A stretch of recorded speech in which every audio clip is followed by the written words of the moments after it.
Hello friends. आज हम weekly overview लेंगे मार्केट का। हमारा व्यू क्या था पूरी वीक के लिए और मार्केट किस तरह से बिहेव किया वीक में। उससे पहले हम देखते हैं सेंसेक्स की एक्सपायरी जो लास्ट डे हुई थी फ्राइडे को, उसमें हमारा व्यू क्या था और मार्केट ने किस तरह से बिहेव किया। 15 मिनट चार्ट है और 15 मिनट चार्ट्स में हम देखते हैं जहाँ मार्केट ओपन हुई थी। मेरा व्यू था अगर मार्केट फिर से गैप डाउन ओपन होती है तो मैं पुल बैक के लिए ट्राई करूँगा। मींस मैं पॉजिटिव ट्रेड ट्राई करूँगा ऊपर की तरफ, क्योंकि मार्केट ड्यू है एक पुल बैक के लिए, क्योंकि काफ़ी सेलिंग आ चुकी थी मार्केट में। तो मेरा व्यू यही था कि एक बार के लिए पुल बैक ज़रूर आएगा। तो देखिए उस दिन का लो मार्केट ने लगाया ऑलमोस्ट 82,050, है ना, 82,050, और वहाँ से मार्केट ने रैली की ऑलमोस्ट 83,360। तो ऑलमोस्ट 1300 पॉइंट्स की रैली हुई उस दिन। 1300 पॉइंट्स मार्केट ऊपर गया। उसके बाद तेज़ी से प्रॉफिट बुकिंग आई फिर से ऑलमोस्ट 12 PM के आसपास।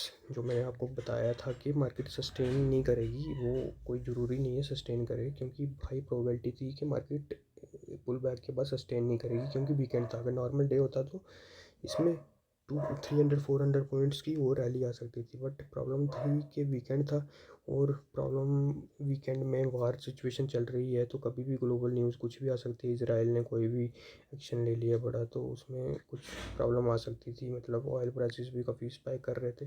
तो इसलिए कोई भी इन्वेस्टर या ट्रेडर कोई भी है वो कभी भी पोजीशन अपनी लेके नहीं जाता है, क्योंकि इतना रिस्क होता है कि मार्केट अगर गैप डाउन 500 पॉइंट्स फिर से हो जाए तो स्टॉप लॉसेस भी ट्रिगर नहीं होंगे और लॉसेस इतने अमाउंट हो जाएंगे कि ऑलमोस्ट आपको ट्रेडिंग से निकाल देंगे।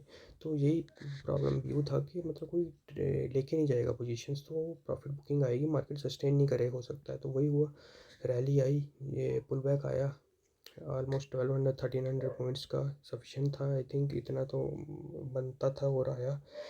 और उसके बाद फिर से फिजल आउट होगी रैली और ऑलमोस्ट डे लो भी ब्रेक करके और बिल्कुल लो एंड पे बंद हुआ है। तो फिलहाल मार्केट तो वीक ही है और वीक ही क्लोज हुआ है। डेली का बार देखोगे तो ऊपर सेलिंग काफ़ी हाई वीक बनी हुई है और सेलिंग कैंडल आपको लग रही होगी एकदम। तो देखो सेलिंग आई है और ऑलमोस्ट आप देखोगे काफ़ी सेलिंग के बाद मार्केट 3-4 कैंडल में ही नीचे आ गई है। मैंने कहा था कि सेलिंग आएगी तो बहुत फास्ट होती है और बड़ी बड़ी रेड कैंडल्स बनेंगी, और वही देखो इतनी बड़ी कैंडल्स में ऑलमोस्ट मार्केट 4-5 दिन की सेलिंग में ही ये इसने सारा मेहनत इतने दिनों की मतलब सारी वॉश आउट कर दी। तो हम देखते हैं हमारा व्यू क्या था। बेसिकली मार्केट का ओवरव्यू देख लेते हैं हम। बेसिकली ये बैंक निफ्टी का देखते हैं हम फिर से वीकली चार्ट कैसा बना था और हमारा व्यू किस तरह का था। देखो ये वीकली में पास था और डेली में इसमें सेलिंग का कुछ लग रहा था। मैंने कहा था अगर ये लो अगर ब्रेक करेगा तो हम सेलिंग का ट्राई करेंगे, और काफ़ी सेलिंग आई। इतनी तो मैंने भी एक्सपेक्ट नहीं की थी कि इतनी बड़ी बुल बार के बाद पॉज बनने के बाद इतनी बड़ी बियर कैंडल बन जाएगी। तो सेलिंग तो काफ़ी ज़्यादा आई मतलब, बट हमारा व्यू पॉजिटिव नहीं था।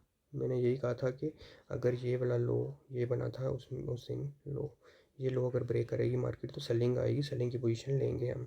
तो ऑलमोस्ट हाँ, अगर रैली डाउनफॉल अगर कैच नहीं किया होगा तो कोई बात नहीं, बट रॉन्ग साइड में नहीं हुए होंगे। मतलब ऊपर की ट्रेड एक्सपेक्ट नहीं कर रहे थे, जब कर रहे थे तो मार्केट ऊपर गई, पर उसके बाद मैंने कहा था एक्सटेंड हो गया रैली काफ़ी। तो इसके लिए थोड़ी प्रॉफिट बुकिंग चाहिए, क्योंकि इतनी देर से वन वे रैली आ रही थी तो वो सस्टेन करना मुश्किल था। वही हुआ। उसके बाद अब काफ़ी सेलिंग आ चुकी है, तो सेलिंग के बाद अगर न्यूज़ कुछ अच्छी वीकेंड में आती है अगर, तो ये फिर से मार्केट रैली कर सकती है। तो वोलेटिलिटी जो है काफ़ी बढ़ जाएगी, तो स्पाइक्स को बहुत तेज़ आएंगे। तो ये हैंडल करने के लिए बहुत स्टॉप लॉसेस को आपने बहुत अच्छे तरीके से सेट करना पड़ेगा, अदरवाइज़ मतलब कैपिटल बहुत जल्दी वाइप आउट हो जाती है। मतलब जो न्यू ट्रेडर्स हैं ऑलमोस्ट वो एक दिन भी अगर इस ट्रेड में अगर गलत पड़ेंगे तो कैपिटल वाइप आउट होने के संकेत हो जाते हैं। मतलब इसलिए स्टॉप लॉसेस बहुत टाइट रख के ट्रेड लो अगर ले रहे हो तो नेक्स्ट फ्यू डेज, अदरवाइज मतलब स्किप ही कर सकते हैं। निफ्टी का देखते हैं हम, निफ्टी किस तरह से कैंडल बनी थी और निफ्टी में वीकली मैंने कहा था बुलिश ही है, बट एक्सटेंड काफ़ी हो चुका है, तो प्रॉफिट बुकिंग आनी ज़रूरी थी। और निफ्टी में भी अब जो आप वीकली बार देखोगे तो काफ़ी बेयर बार बनी है, मतलब सेलिंग आई है। हम फिल तब तो हमारा व्यू था कि सेलिंग प्रॉफिट बुकिंग होनी चाहिए, बट चार्ट्स में नहीं दिख रही थी, चार्ट्स में बाइंग ही आ रही थी क्लियरली। बट अब प्रॉफिट बुकिंग आई है, अब कैंडल जो है क्लियरली बेरिश बनी है, तो इसका हम स्टडी करेंगे नेक्स्ट वीडियो में।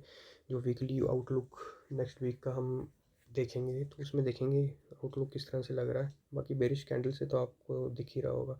बाकी स्टॉक्स वगैरह में देखोगे काफ़ी सेलिंग आ चुकी है, मतलब अब आपको डिफरेंस पता चल रहा होगा कि मतलब अगर लार्ज कैप लिया है तो क्या बन रहा है, और वही अगर आपने स्मॉल कैप या मिड कैप लिया है तो क्या पता चल रहा है। स्मॉल कैप मिड कैप में काफ़ी मतलब सेलिंग आ रही है, और अगर यही ग्लोबल टर्मोइल अगर रहा तो स्मॉल कैप की और बुरी हालत होनी है जिन्होंने लिए हुए हैं। तो यही है कि उनमें रैली भी आती है, बट अगर जब न्यूज़ ख़राब होती है तो सेलिंग भी बहुत आती है। मतलब इसमें यह है, देखो एच डी एफ सी जैसे 1.5% डाउन तो ये मैनेज हो जाता है। आप एच डी एफ सी जैसे स्टॉक्स को नीचे ऐड भी कर सकते हैं, तो बड़े लार्ज कैप के लिए कोई प्रॉब्लम नहीं है। बट अगर छोटों में अगर आप फंस गए हो तो फिर उसके बाद उसको ऐड करना है, क्या करना, बुकिंग करनी है, वो प्रॉब्लम हो जाती है। तो फिलहाल व्यू यही है, मार्केट ग्लोबल न्यूज़ के कारण काफ़ी पैनिक आ चुका है और सेलिंग आ चुकी है। तो फिलहाल आप यही है कि अगर इन्वेस्टर हो तो इन डिप्स का इस्तेमाल करके इन्वेस्टिंग में अपनी सिप्स वगैरह अभी यूज़ कर सकते हो। और अगर ट्रेडर हो तो स्टॉप लॉसेस को स्ट्रिक्टली फॉलो करो, नहीं तो ये आपको मार्केट जो है ना ट्रेडिंग से निकाल देगी अगर स्टॉप लॉसेस फॉलो नहीं करोगे तो। चलो देखते हैं नेक्स्ट वीक का आउटलुक, फिलहाल नेक्स्ट वीडियो में देखेंगे हम। Thank you.